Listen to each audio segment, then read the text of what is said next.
చెప్పుకుంటారు, వాళ్ళ పార్టీ మీద పెట్టారు, ఆయన చెప్పుల్లో కాలు పెట్టారు, వాళ్ళు చెప్పుకుంటారు. కానీ ఇప్పుడు ఏమవుతుందంటే కవిత గారి పట్ల సానుభూతి ఉందా, వ్యతిరేకత ఉందా అంటే కవిత గారి పార్టీ విషయాలు చెప్పి నేను నెగిటివ్కి వస్తాను. మొదలు కవిత గారిని తెలంగాణ ఉద్యమంలో తెలంగాణ జాగృతి అని పెట్టి తెలంగాణ జాగృతి ద్వారా వరకు చెప్పాలంటే బతుకమ్మ పండుగను ప్రచారం చేసి తెలంగాణ విషయంలో సాంస్కృతిక పోరాటం చేసిన మాట వాస్తవం. వరకు కొంచెం పెద్దగా పోలుస్తున్నాను. జాతీయ ఉద్యమంలో కదా ఏదైతే బాల గంగాధర్ తిలక్ గారు ఆయన బొంబాయిలో గణేష్ మండపాల ద్వారా స్వాతంత్ర ఉద్యమాన్ని ప్రేరేపించిండు. గణేష్ మండపాలు అయితే బ్రిటిష్ వాళ్ళు ఏమి ఆటంకపడుతుందని చెప్పించారు. అట్లనే మన బతుకమ్మ పండుగను కూడా ఒక ఐకాన్ గా మార్చి తెలంగాణ ఉద్యమం దోహదపడ్డది కాదండి. తెలంగాణ ఉద్యమం ఆ పాత్రను కూడా ఎవరు తీసేయలేదు. కానీ ప్రభుత్వం అధికారంలో ఉన్న 10 ఏళ్ళు కూడా తెలంగాణ వచ్చినాక 9.5 ఏళ్ళు నాన్న అధికారంలో నువ్వు అంటున్న గుంటనక్క కానీ, నువ్వు అంటున్న బావ కానీ, తమ్ముడు కానీ, అన్న కానీ అందరూ కూడా అధికారంలో ఉన్నారు కదా. అందులో నువ్వు కూడా భాగం పంచుకున్నావు కదా. మరి భాగం పంచుకునే మీరు ఇవాడి దాకా మాట్లాడకుండా ఉండి ప్రభుత్వం పడిపోయి ఓ సంవత్సరం కాకముందే నువ్వు వ్యతిరేకమై అన్నను తిడతావు, మన నాన్నను తిడతావు, ఆఖరికి తండ్రిని కూడా ఇవాళ నువ్వు మరమనిషి మన మనిషి కాదు అని విమర్శించుకుంటూ ఇవాళ అవినీతి ఆరోపణలు చెప్తున్నావు కదా. అంటే వాటా తగ్గకపోవడం వల్ల, నీకు దక్కకపోవడం వల్ల అనే విమర్శలు ప్రజలు ఉంటున్నారు. నేను అనే మాట కాదు. అంటే ఇవాళ బావ నుంచి మొదలు పెడితే ఆ నలుగురిని విమర్శ 4 స్తంభాల ఆట 5వ స్తంభం నువ్వే కదా. ఎంపీగా ఇచ్చారు నీకు, దాంతో పాటు ఎమ్మెల్సీగా ఓసారి ఇచ్చారు. మరి మహిళలకు అన్యాయం జరిగింది అంటే మరి నీకు న్యాయం చేసింది కదా మీ నాన్న.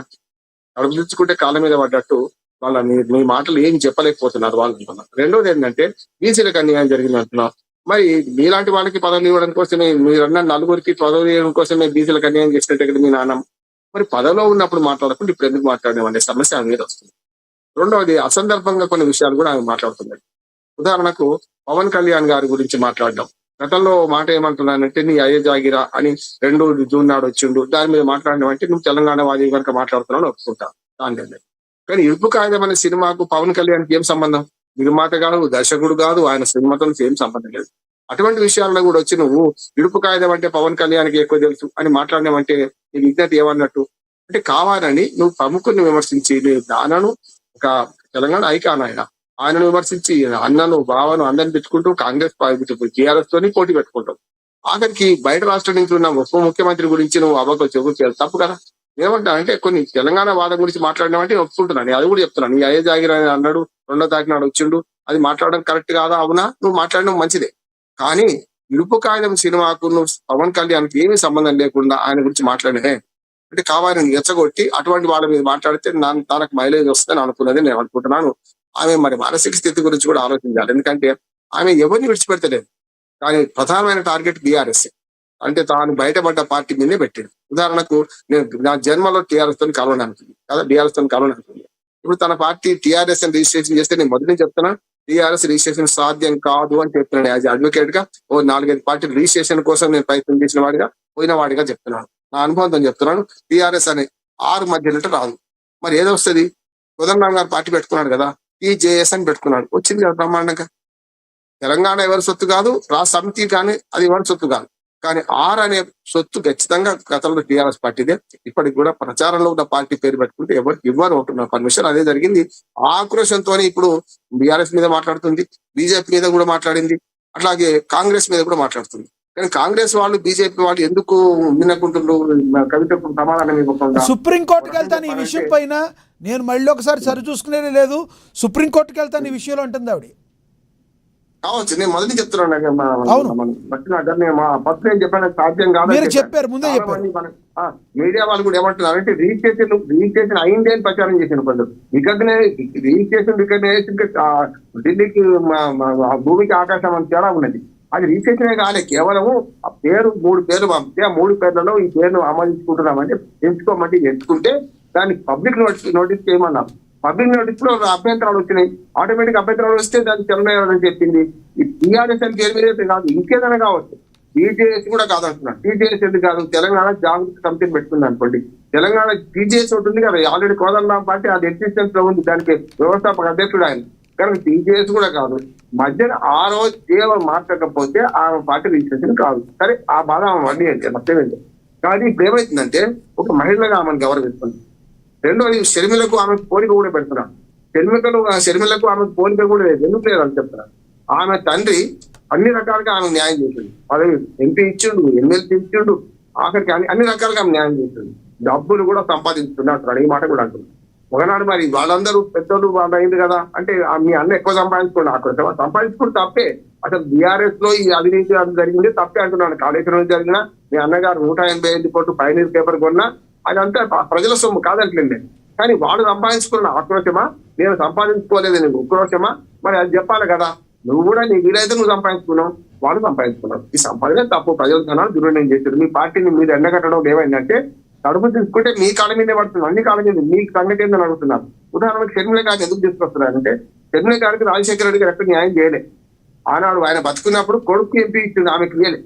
ఎప్పుడు కూడా దేశ రాజకీయాల్లో రచన గారు ఆ మహిళలకు అన్యాయం జరుగుతుంది. ఈ ఒక్క కవితే గంటలేదు. నేను కవితలనే కొంచెం న్యాయం జరిగింది. కానీ ఈ గతంలో చూసుకోండి, షర్మిల వర్సెస్ జగన్మోహన్ రెడ్డి. షర్మిలకి ఏం న్యాయం చేయలేదు. 3000 కిలోమీటర్లు నాకు పాదయాత్ర చేసి నేను జగనాన్ని ఇచ్చిన బాణాన్ని అని ఎక్కడన్నా జగన్మోహన్ రెడ్డి ఆయన ఆ తండ్రి చేయలేదు, అన్నా చేయలేదు. అప్పుడు ఎవరు వస్తుంది. కానీ తండ్రి చేసిండు, ఏం అన్నా చేసిండు. నువ్వు లిక్కర్ కేసులు ఎదుర్కొంటే అందరు మొత్తం అంతా బీఆర్ఎస్ పార్టీ అంతా తరలిపోయి ఢిల్లీలో సాగిన పడ్డారు.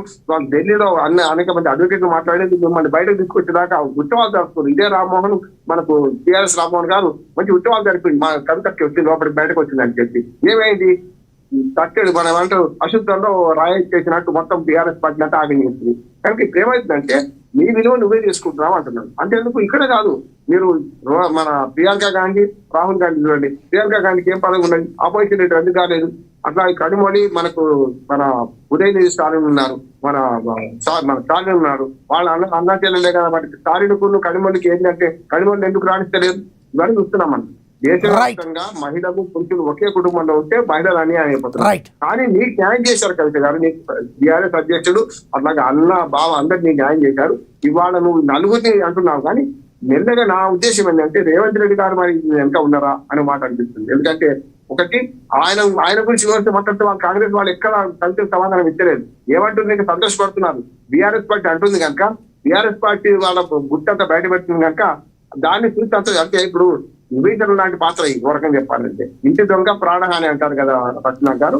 ఇంటి దొంగను సంతోషపడుతున్నారు కానీ రేవంత్ రెడ్డి గారు విమర్శ పెడుతున్నారు, బీజేపీ విమర్శ చేస్తున్నారు. కనుక ఈ మిగతా పార్టీలు స్పందించాల్సిన అవసరం ఎంత ఉంది అంటున్నారు.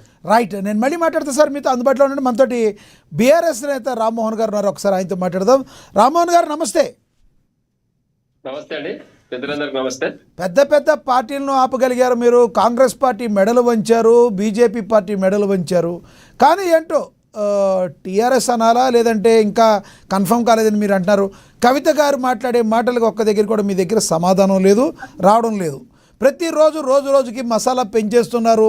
నిన్నటికి నిన్న దున్నపోతులు ఎడ్లలాగా ఉండాలి, జోడెడ్లలాగా ఉండాలంటే దున్నపోతులాగా తయారైన అన్నగారిని హరీష్ రావు గారిని కలిపి మాట్లాడారు. ఎలా చూస్తారు సార్ కవిత గారు మాట్లాడే మాటలకి మీరు చెక్ పెట్టలేరా? నిజంగా ఎందుకు భయపడుతున్నారు మీరు? మొట్టమొదటిగా కవిత మాట్లాడే మాటలు పెద్దగా ప్రాధాన్యం తీసుకోవట్లేదు, పరిగణలోకి తీసుకోవట్లేదు. ఎందుకంటే ఆమె అస్తిత్వమే కేసీఆర్ గారు లేకుండా కవిత ఎక్కడ ఉందండి? ఈ రోజు ఏదో మాటలు మాట్లాడుతుంది. నీ జీవన ప్రయాణంలో కూడా కేసీఆర్ గారు ఉద్యోగ ప్రస్థానంలో కూడా ఆ రోజు పార్టీ పెట్టినప్పుడు నీ వయసు ఎంత, నువ్వు ఏం పని చేస్తున్నావు, ఒక తండ్రిగా కన్న తండ్రిగా నీకు కూడా ప్రాధాన్యత ఇచ్చి పార్టీలోకి తీసుకొచ్చి నీకు జాగృతి పేరు మీద నువ్వు బతుకమ్మని తీసుకొని తిరుగుతా నాన్న అని చెప్తే ఒక కన్న కూతురు ఆడబిడ్డ అని సమాజం ఉద్యమం కొరకు నిన్ను కూడా మంచి స్థానం కల్పించి కార్యకర్తలందరూ కూడా తన వెంట ఉండేటట్టు చేసి నీకు గుర్తింపు తీసుకొస్తే ఈ రోజు ఎగిరెగిరి పడతా ఉన్నావు. ఎక్కడి నుంచి వచ్చింది ఆ గుర్తింపు నీకు? తెలంగాణ రాష్ట్ర సమితిలో ఆనాడు పార్టీ పెట్టినప్పుడు వందలాది మంది మహిళలు, వేలాది మంది మహిళలు పనిచేసారు. కానీ ఒక కేసీఆర్ గారు పార్టీ అధినేతగా, ఉద్యమ నాయకులుగా, ఆయన కూతురుగా నీకు విశేషమైనటువంటి గౌరవం, మర్యాద దక్కింది. ఆ మర్యాదను చూసుకొని నువ్వు బాబుని చూసి బలపడినట్టుగా నువ్వు ప్రవర్తిస్తే దానికి అంతకంటే ఇబ్బందికర పరిస్థితి ఇంకోటి ఉండదు. నువ్వు చూసుకోవాల్సింది నీ యొక్క పరిస్థితి ఏంది, నీ యొక్క క్రెడిబిలిటీ సమాజంలో బట్టి ఎంతవరకు ప్రజలు విశ్వసిస్తారు, నువ్వు మాట్లాడే మాటకు అర్థం ఉందా, ఎవరన్నా నిన్ను స్వాగతిస్తున్నా అది చూసుకోవాలి. ఎవరో చెప్పిన దానికి కేసీఆర్ గారు ఒక అస్తిత్వాన్ని దెబ్బతీస్తా అని నోటికి వచ్చిన మాటలు, మాకు ఆడకూతురుగా నువ్వు మాట్లాడాల్సిన మాటలు కావాలి. నీకేం దక్కాలనో మీ నాన్నగారు పూర్తిగా అవన్నీ నీకు ఇచ్చి నీకు ఒక ఇంటికి కొత్త కుటుంబం ఏర్పాటు చేసి నీకు వివాహం చేసి నీ యొక్క వ్యవస్థనంతా సరిదిద్దిండు ఆయన.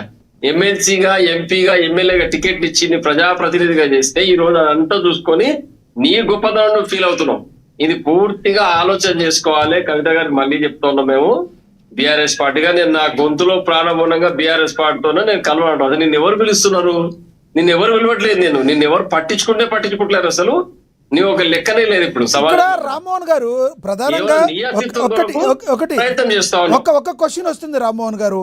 ఏదైనా కూడా పదే పదే ఆవిడ చెప్పిన మాటకు మీరు కనీసం కౌంటర్ చేయలేని స్థితిలో కూడా మీరు ఉంటే, కవిత చెప్పే మాటల్లో వాస్తవం ఉంది కదా అని సామాన్య ప్రజలు అనుకునే అవకాశం చాలా స్పష్టంగా ఉంది. ఇప్పటికే బీఆర్ఎస్ పార్టీ ఎందుకు మాట్లాడలేకపోతుందంటే, కవిత చెప్పే వాటిలో ఒక్కసారి బయట మాట్లాడితే బీఆర్ఎస్ పార్టీ యొక్క భాగోతం మొత్తం ఆవిడకి తెలుసు కాబట్టి ఏం మాట్లాడతారని కాంగ్రెస్ నేతలు ఆరోపిస్తున్నారు, బీజేపీ నేతలు ఆరోపిస్తున్నారు. మరి ఈ ప్రమాదం ఉంది కాబట్టి మీరు మాట్లాడాలి కదా. మీరు మాట్లాడకపోతే ఎలా? ప్రధానంగా గమనించాల్సిన తెలంగాణ ప్రజలందరూ గమనిస్తా ఉన్నారు. ఇప్పుడు పెద్దలు చెప్పిర్రు బండారు రామ్మోహన్ గారు, ఇన్ని రోజులు ఏం చేశారో అడుగుతా ఉన్నారు. పొరపాటు తీరు కుటుంబంలో ఇబ్బంది తలెత్తినప్పుడు పెద్ద మంది సమక్షంలో కూర్చొని మాట్లాడుకుంటారు. ఎవరైనా సమస్య ఉంటే సాల్వ్ చేసుకుంటారు. అదే విధంగా 10 సంవత్సరాల పాటు తెలంగాణ రాష్ట్రాన్ని అద్భుతంగా పరిపాలన చేసిన కేసీఆర్ గారు ఒక కన్న కూతురుగా నువ్వు కూడా ఉద్యోగంలో పాల్గొనవు అని చెప్పి నీకు కూడా కొంచెం మేలే చేసి పదవులు కూడా ఇచ్చినారు. మరి పదవులు ఇచ్చిన తర్వాత నువ్వు చేసిన నిర్వాహకం, నువ్వు వెలుగబెట్టిన నిర్వాహకం ఈ రోజు అత్యున్నతమైన ప్రపంచంలో ఎవరు లేని గుర్తింపు తీసుకొచ్చిన కేసీఆర్ గారిని ఈ రోజు ఆయన జీవితంలో మాయని మచ్చగా మిగిలిపోయారు. ఈ యొక్క వ్యవహారం అంతా నీ వ్యవహార శైలితోనే కేసీఆర్ గారు ఈ రోజు మౌనంగా ఉండాల్సి వస్తున్నది. ఆయన సమాజంలో ఎవరైనా ఈ రోజు మాట్లాడితే ప్రతిపక్షాలకు ఏ అవకాశం లేకుండే ఆయన ఒక మాట మాట్లాడడానికి ఈ రోజు ఈ చిన్న అవకాశం కవిత చేసిన తప్పుకు కేసీఆర్ గారు నిందపడాల్సి వస్తున్నది. అది కనీసం ఆ జ్ఞానం లేదు, ఇంక ఇంగిత జ్ఞానం లేకుండా ఈ రోజు ఇష్టం వచ్చినట్టు మాట్లాడుకుంటూ కేసీఆర్ గారు మన మనిషి అయిపోయాడు, మన మనిషి కాదు. ఆయనకి కేసీఆర్ గారు ఉన్నటువంటి జ్ఞానము, అపారమైన తెలివి, తెలంగాణ అస్తిత్వం పైన గౌరవము, ఈ భౌగోళిక స్వరూపం పైన ఉన్నటువంటి అవగాహన ఏ రాజకీయ నాయకునికి, ఏ ఉద్యమ నాయకునికి లేదు. అది వాస్తవం. కవిత అంగీకరించాలి. ఈ రోజు కన్న తండ్రి పైన అస్త్రాలు ఎక్కువ పెట్టి ఆయన యొక్క అస్తిత్వాన్ని దెబ్బతీకే ప్రయత్నం, ఆయన గౌరవాన్ని భంగం కలిగించే ప్రయత్నం చేస్తుంది కవిత. ఒకవేళ నిజంగానే నీకు ఇబ్బంది అయితే కన్న కూతురుగా, నా తండ్రి ఇంతమంది గౌరవిస్తారు నా తండ్రిని, భారతదేశంలో ఎవరికి లేని గుర్తింపు నా తండ్రికి ఉంది. ఈ యొక్క తెలంగాణ రాష్ట్రాన్ని ఎవరు వందల మంది, వేలాది మంది నాయకులు సారథ్యం వహించి ఉద్యమం చేసినా ఎవరు చివరి అంకం చేరుకోలేదు, తెలంగాణ సాధించలేదు. ఒక రాష్ట్రాన్ని సాధించే నాయకుడు నా తండ్రి. నాకు కొంచెం ఇబ్బంది అయినా తండ్రి అడుగుజాడల్లో ఉండాలి, తండ్రి నీడలో బతకాలనే తెలివి లేకుండా ఈ రోజు బయటకు వచ్చి నేను పార్టీ పెట్టా, నేనేదో వెలుగబెడతా అంటే తెలంగాణలో ఏ ఆడబిడ్డ కూడా సహించదు. రామ్మోహన్ గారు, వచ్చినట్టు మాట్లాడే సహించరు. కవిత గారు ఏదో మాటలు